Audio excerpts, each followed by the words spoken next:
చాలా బాధాకరమైన సంఘటన, అహ్మదాబాద్ ఫ్లైట్ క్రాష్ అయ్యింది.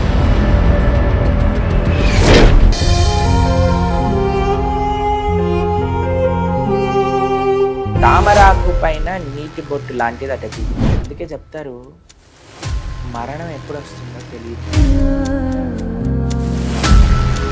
నేను వెళ్ళి డాక్టర్ చదివే పిల్లవాడు పైకి వెళ్ళి తింటుంటే నేను పోతాను అని అనుకుంటాడు. కూర్చొని తినేవాడు పోతాడా?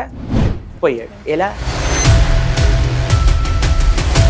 ఎప్పుడు వస్తుందో ఏ విధంగా వస్తుందో తెలియదు. తల్లిదండ్రులు కూడా పిల్లలకు చెప్తుంటారు, ఎంజాయ్ చేయాల్సిన వయసు, ఎంజాయ్ చేయాల్సిన వయసు. ఎంజాయ్ చేశాక వయసు ఉంటుందో లేదా నీకే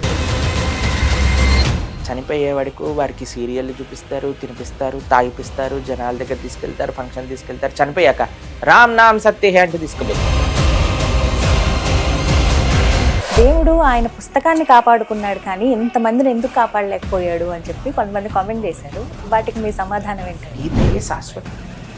గీత చాలా ఆశ్చర్యం అది. అలా